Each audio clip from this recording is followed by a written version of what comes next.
Jumping In on Manx Radio. With Howard and Chris Kane. Hello. Good evening. And welcome.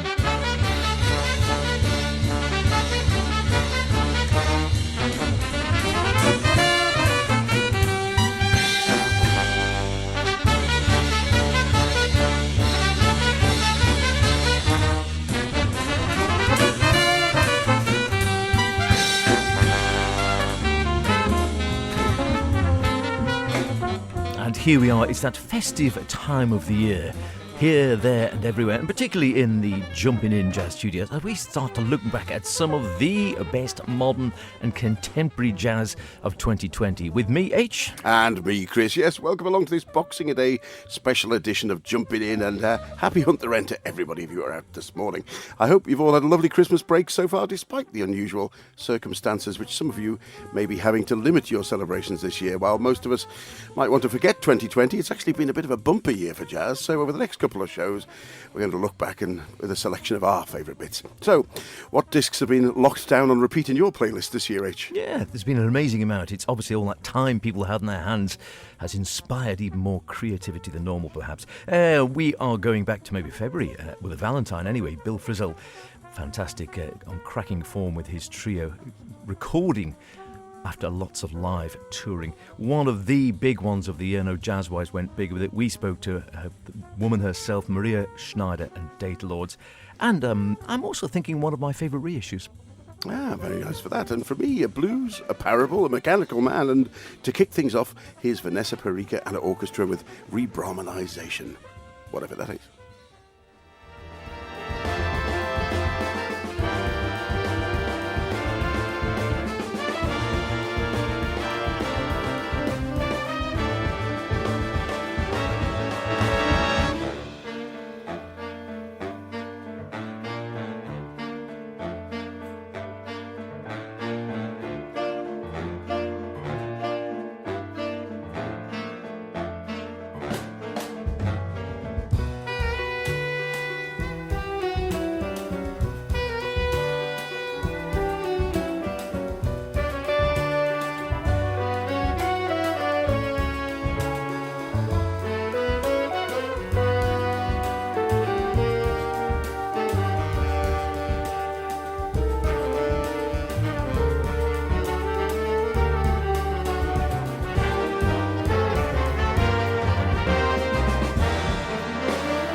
Vanessa Perica Orchestra with Re-Brahmanization, taken from her debut album Love is a Temporary Madness, featuring a 17-piece band with the cream of Australian jazz scene, many of which, including pianist Andrea Keller, bassist Sam Anning and saxophonist Julian Wilson, we featured on the past with their own bands on the show. It's a great album, this, really full of dense textures, unexpected twists and turns, straight swinging passages, and interspersed with sort of jagged, rocky outbursts of guitar and complex ensemble sections. Vanessa has been in review favourably compared to Maria Schneider, who she cites amongst her influences, and no doubt more of later on. But if this debut is anything to go by, she's certainly going to be a name to look out for in the future. Certainly is. Great sound that. Enjoyed that one muchly. Check her out, absolutely. You probably have already checked out Bill Frisell, who's been around for a goodly number of years now. I don't know what age he is. He still looks pretty young, but he's certainly north of 60, isn't he? Been around for a long old time with all sorts of different combos, his own bands, playing, of course, back with Jan Garbrick in the day, and pretty much anyone who's anyone on the jazz scene at some stage or other. The Bad Plus, a great link up with them a while back. But he's had his own trio, which had been touring for a couple of years, with Rudy Royston at the drums and Thomas Morgan, a long-time partner on bass. A couple of cracking albums. Epistrophe is worth checking out live at the Village Vanguard, just the two of them. It's very empathetic, that one. But Bill said, yes, the albums, this one's really about Rudy and Thomas. He said, we played together for a number of years, but there was no real evidence of what we were out doing on the road. I really wanted to get a document of it, if only to show that it's real, not a magical thing I imagined in my fantasies. So this was recorded after a 2-year tour, basically off and on over 2019, with engagements all over the place. And I think it shows as well. Wonderful. Here's the title track from the album on Blue Note, Valentine.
Lovely stuff. I do enjoy, or have enjoyed that one very much over the year. Valentine, Bill Frisell and his trio, Rudy Royston on the drums, Thomas Morgan on the bass, and yes, I should have, just reading the end, I could have possibly played another track. We Shall Overcome might have been ideal really for this year, wouldn't it? And as Bill says, the album closes, as many sets by the trio have, with We Shall Overcome, the anthem of the civil rights crusade Frisell holds dear as a message of hope in all dark times. Lord knows we've had plenty of those of late. He says, I keep playing that one in the hope we get it together. I'm going to keep on playing it until there's no need anymore. I can't help but hope that day will come soon. Yes, that would have been an anthem for the day, eh? Yeah, I'd put me slightly in mind that track, actually, of Well, You Needn't. But and also, your man, Bill Frisell, is a youthful 69, and Rudy Royston might turn up in the next week or so. He's a man in much demand as well. Fantastic drummer.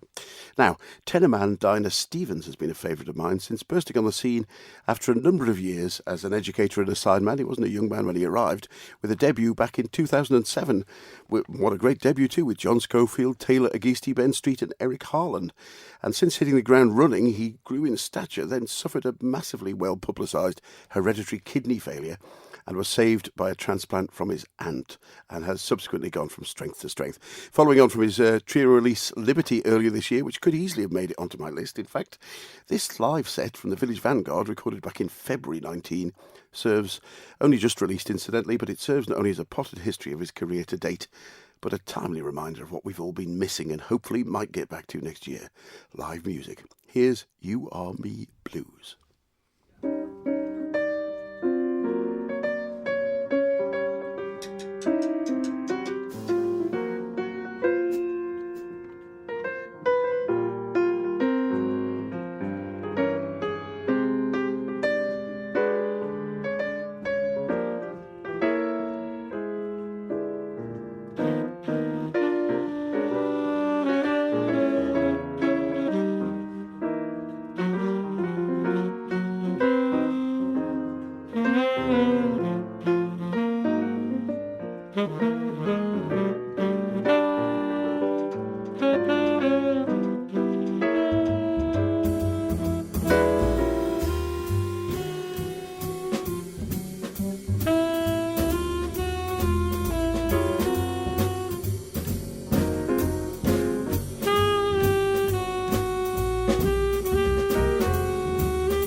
Hi, this is Maria Schneider, and you're listening to Jumpin' In with H and Chris on Manx Radio.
Lovely stuff. Hope that put you in a contemplative mood. Jumpin In, from one of the albums of the year for a lot of people, certainly topped the list quite easily, it seemed, at least on this side of the Atlantic anyway, not necessarily in America, where she hails from. Maria Schneider, Data Lords, her epic she brought out this year. Having a go really at the whole sort of big corporations, big companies. She won't do it on Amazon. She's right against Amazon, Google, all these mega corporations, and is very much in sort of buying the music, contributing to the artist, getting something in your hand, being tangible about it and such like. So if you buy the package, it gets, you get this substantial book you can hear there with it. You get photos, you can go to sessions depending on how much you pay, etc, etc, etc. She's very much to buying in to the whole musical package and the real experience, rather than this just downloading tracks and such like. So this is from the 2 CD package. This is from the natural world, so the digital world, the baddies as it were, and the natural world, the goodies, if you want to make it that simple. Jumpin In, Gary Versace on the accordion there, and Jumpin In, she says, an ancient Buddhist temple with a most spectacular garden located just outside Kyoto in the town of Ohara. I've been to Kyoto, but not there, unfortunately. The 1,000-year-old garden is utterly peaceful and magical. And I've dedicated the piece to my dear friend Justin Freed, whose photographic work wonderfully connects man with nature, which she's very much about. And she also very kindly gave us a wonderful interview, so we just had her introducing herself and doing a nice thing, which she kindly recorded and sent to us as well for the show. And I certainly, it's been on my play quite a bit. The Jazzwise fans liked it, but as you were saying, on the other side, it didn't even feature, I don't think, on the top 10 for Collective Download. I think the most interesting thing about the Best Jazz of the Year reports, and there's several, I picked up at least 3 from major magazines, and all different, major magazines and jazz magazines, and also other newspapers and specialist classical music magazines with jazz lists in them, and all very different. And what stood out in the bigger magazines, who had several reviewers, was that this year more than ever, perhaps because of the fact that people have been separated, that they didn't all coincide as much as generally. So there was a much broader spectrum of things that turned up on the lists, because people were individually picking through the mountains of music out there to choose from. In fact, before we had Maria, we had Dana Stevens with his quartet, with Aaron Parks on piano, a bit more from him later on, Ben Street on the bass, Gregory Hutchinson on the drums, and Dinah, of course, on the sax. And coming to the point of those lists, sometimes when albums are released late in the year, they can actually sync without recognition and miss the reviewer's choices altogether. So they're sort of too late for next year, and yet they're too late for this year's and too early to go into the following year's choices. Well, despite only being released in the last week or so of November, this album did make it onto quite a few pick of the year lists. Described by one writer as Gerald Wilson's orchestra might sound like this if it was filtered through an alien satellite. Here's Robert Mazurek's Exploding Star Orchestra with Dimensional Stardust, Parable 33.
Yes, well, with more than 30 years in the business, Rab Mazaruk emerged from the Chicago underground scene, and maybe not the best-known name, but he launched onto the public scene in the 1990s. The trumpeter, composer, and electronic musician has thrown together elements of the free jazz, rock, classical, and avant-garde movements into the melting pot that is the Exploding Star Orchestra, channeling his inner Sun Ra, Alice Coltrane, and perhaps visitors from another place, featuring, amongst others, the trumpeter Jamie Branch, whose Fly or Die albums have swept the boards in recent years in other reviewers' choices of the years. Dimensional Stardust is a fascinating journey and well worth the effort to get out if you can. Yeah, interesting. It reminded me at the beginning there, and actually in the middle somewhat to a degree as well, Eric Dolphy, Out to Lunch. There's definite sort of that freedom, the also using the vibes as well, very much sort of out to lunches and very free in places, although following a sort of certain structure. Enjoyable, but one to check out and listen to, I would dare say. This one came up fairly late in the year. I enjoyed it very much. I got it entirely wrong last time. I think I called it Mondenkind. Mr. Hunt, my old German teacher, would have shot me. Mondenkind, Moonchild, Michael Valney. I've been enjoying this. It's fairly free, but much more structured than perhaps in that previous track, and inspired indeed by the moon and the moon landings of the 1960s. Here one is one he calls Tale.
other stuff. One of the reissues of the year. It's not brand new, obviously. 1968, Palo Alto Thelonious Monk and his quartet. A 16-year-old schoolboy, Danny Sher, decided he wanted to put them on at his high school, and he did, amazingly. The janitor said, if I tune the piano, can I record it? And here we are, however many years later it is. Almost didn't come out. They sort of released it and then they sort of closed down on it due to some sort of legal issues, then brought it out again in 2020, would you believe? Danny Sher himself went on to become a successful concert promoter. Well done to him. No surprises there, and a gold star for effort, I think. Well, that's about it for this edition of Jumping In. We'll be back with more choices in 2021, next week, in fact, with the second chapter of our review of the year. But for now, we'll leave you with Aaron Parks once again, but this time with his own quartet, with a track from the highly regarded follow-up to 2019's Little Big. Here's a track from Little Big 2, Dreams of a Mechanical Man, with Greg Toohey on guitar, Dave Ginyard on bass, Tommy Crane on the drums, and Aaron on the piano and keys. Attention, Earthlings. See you later. Bye.